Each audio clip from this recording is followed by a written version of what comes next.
Hello everyone. Diana here from Career Maestros. Today we are going to show how to prepare a CV. Let's look at the parts that make up a CV, or resume as some may call it. What is a CV? A CV is a brief account of a person's education, qualifications, and previous occupations, typically sent when applying for a job. Brief is the operative word here and shouldn't be overlooked.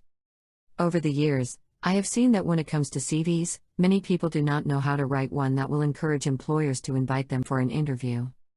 Most applicants do not realize that CVs are the first impression an employer has of you. Do you have a sense of detail? Are you creative? Are you organized and with good writing skills? These are the things that stand out in a CV. So I decided to make this short video to show the candidates how to prepare a proper CV. Hopefully this will lead the employer to invite the candidate for an interview. This will give him the opportunity to show his personality, which a CV cannot do. Remember, the employer doesn't have a lot of time to read each CV completely, so we need to format a CV that is easily read and scanned for keywords. We don't want to get lost in loads and loads of information. So, the head of your CV is especially important, as it holds the information about how to contact you and your location. Please make sure this is correct. Let's see what you should include in the head. Your full name, and it should be the same as it appears in your passport.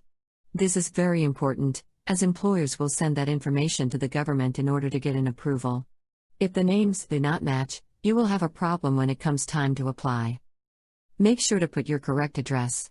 Again, the employer may use that information to put on your contract.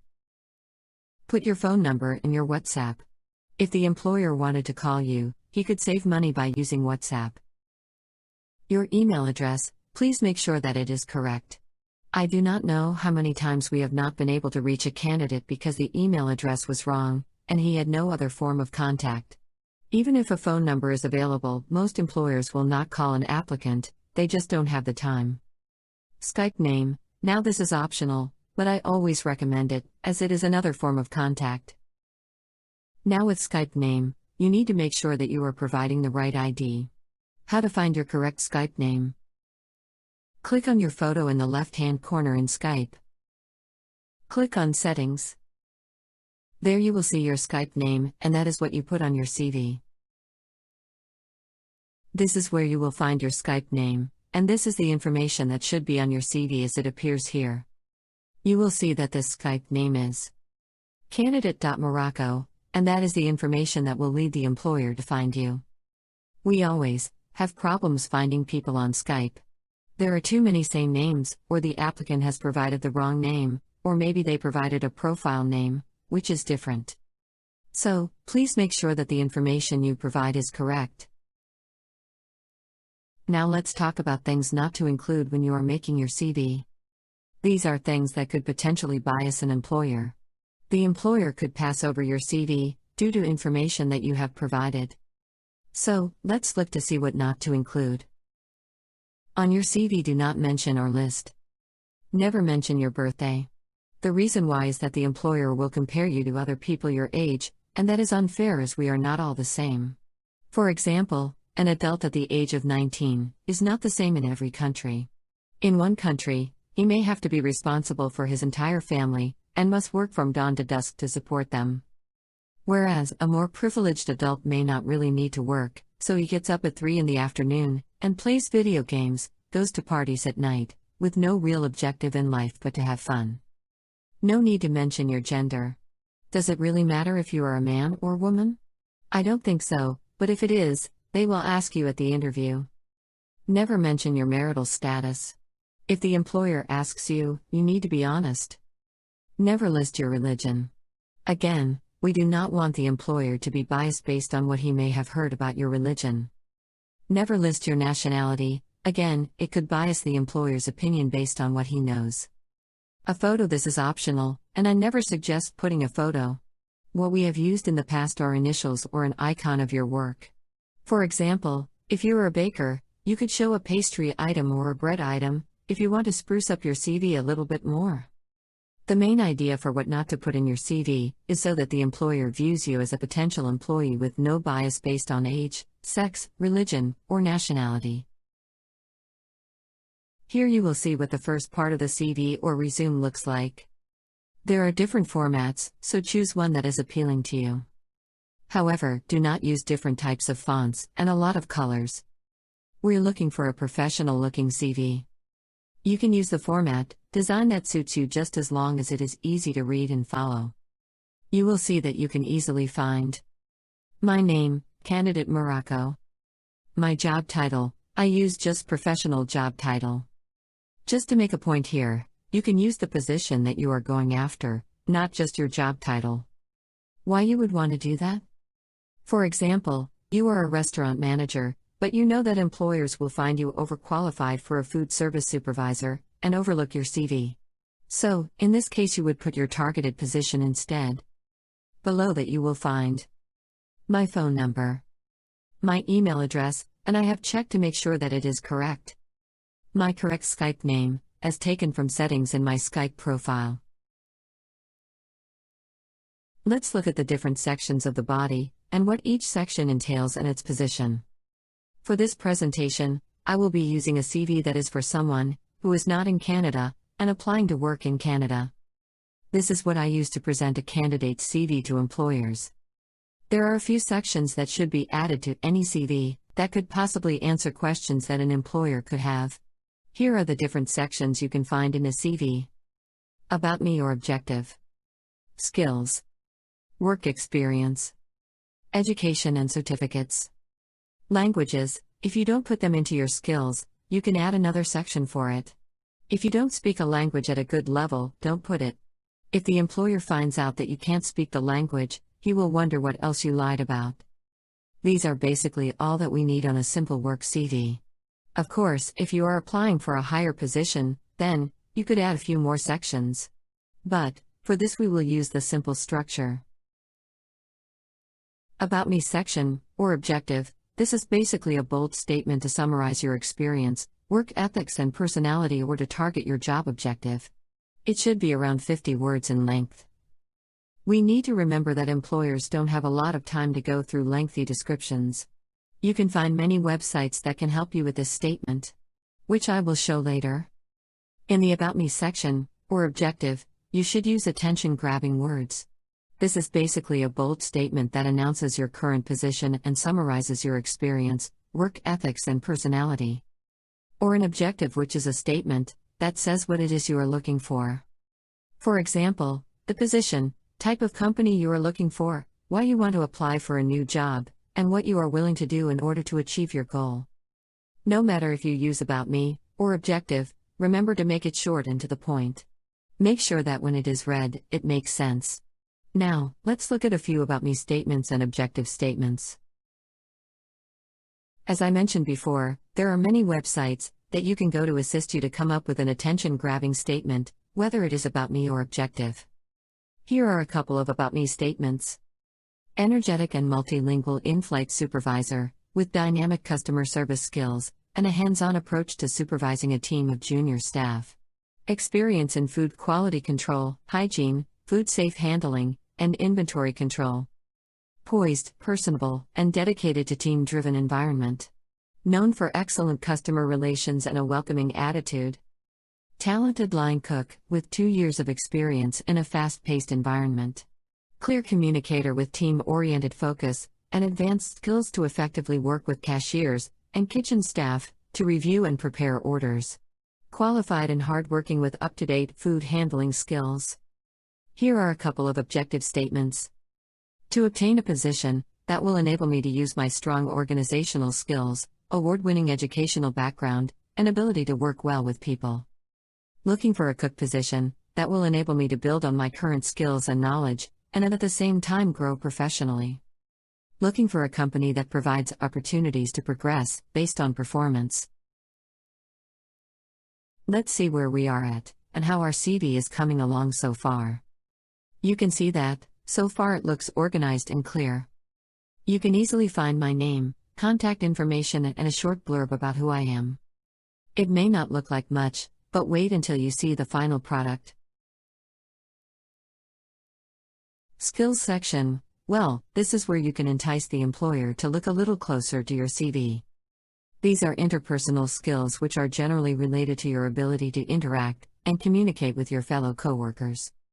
More specifically, they usually focus around more commonly identifiable skills, such as communication and emotional intelligence. In other words, relationship building. These skills cannot be learned, they are already built into your personality. The skills section comes in many different formats, but they are usually a bullet list with descriptive words. To make better use of your CV, I would put them into a table format, or off to the side so not to waste valuable space. Remember, to use words that describe you and your personality.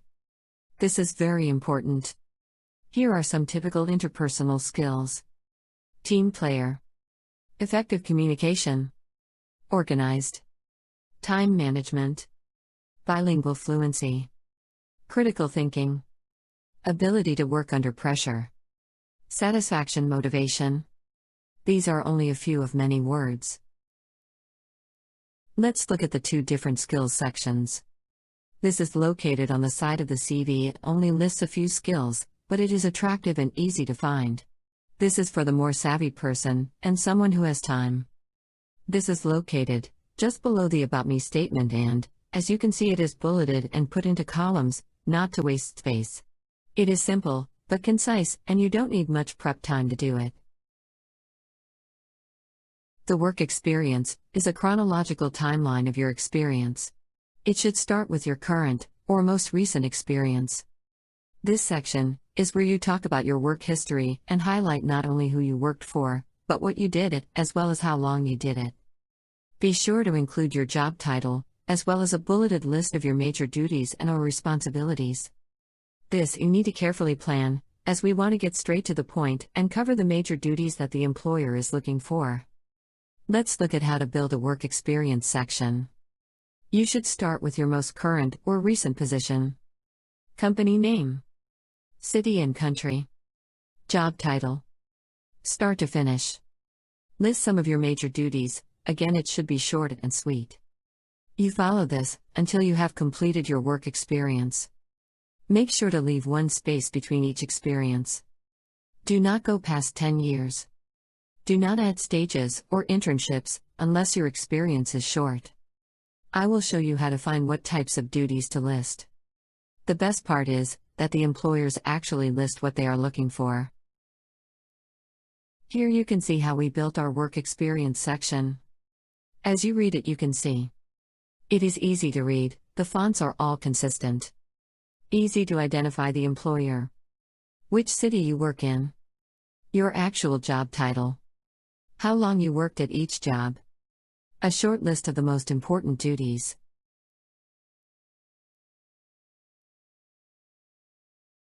Now I'm going to show you how to find duties, skills that you can list in your CV, and this comes directly from the employers. So we're going to go to the Canadian Job Bank. This is a government website, so here the employers, they post their jobs, and so you won't find any scams here. So as you can see here, you're allowed to change the website to French. So let's just try that. And now it's in French. Oops. I guess I shouldn't have put on my automatic translate.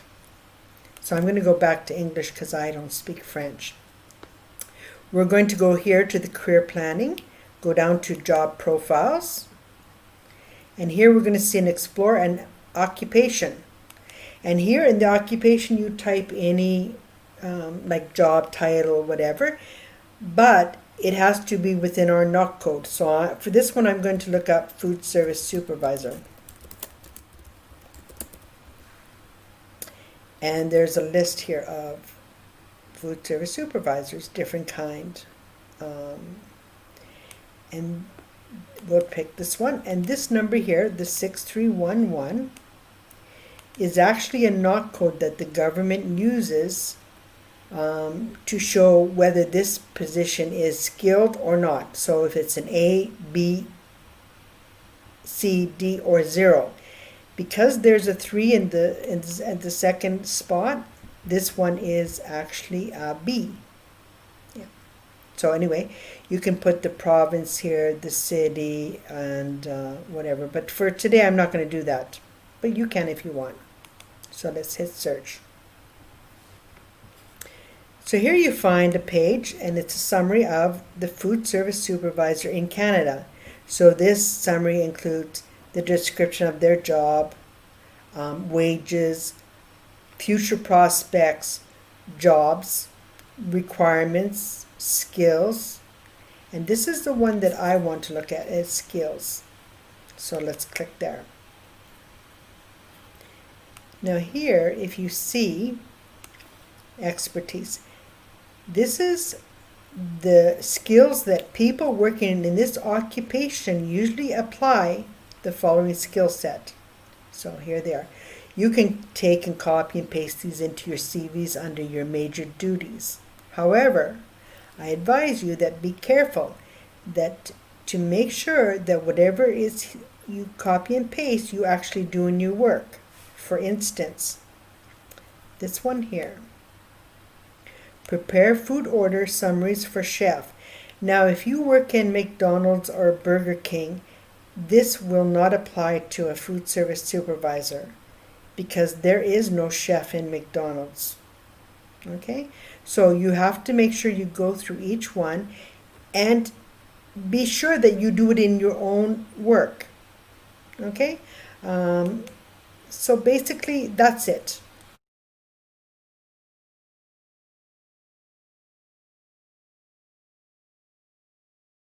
The education section is where the employer looks to see what type of education and certificates you may have. Please do not put unfinished education, as the employer may not understand that you don't actually have a diploma. It is best to be transparent in your CV. The education section is just a mirror of the work experience section, except you don't need to put major courses, etc. Let's look at how to build an educational section. You should start with your last education. School name, city and country, your diploma name, start to finish. Now if you won awards, etc., you could put them here, but really no need to. For people in technical fields, or fields where outside training is required, you would include this information here. You can put other certificates here, for example, safety courses, first aid. However, again, only put information that is relevant. Here you can see how we built our education section. As you read it, you can see it is in chronological order. It states the exact diploma. It shows the length, or year you finished. I didn't list other aspects that you could list, for example, awards, trainings, and short courses. Let's look at our completed CV. So, now we are done, and here is the final product. I did do some tweaks to make it more attractive, but that is what I like to do. As you look at the CV, you notice the clean and neat appearance. It is well organized, and you can tell that I put effort into preparing it. It is easy to read, with each section clearly identified. It is aesthetically pleasing, meaning the same fonts, colors, and styles are used throughout the CV. When preparing a CV, it does take time, but the end results are worth it. Here is some additional information that can help you prepare a CV that is not only eye-pleasing, but effective. MyPerfectResume.com has some very nice CV examples and tips. It is a great place to start. NovaResume.com is another CV or resume builder. LiveAcareer.com, this one does help with about me statements and duties. I believe these sites are free for the making of one CV. Thank you for watching, and I do hope that this video helped you understand the type of CV that employers in Canada are looking for. If you want for us to prepare a CV for you, we do charge a nominal fee, as we can't work for free.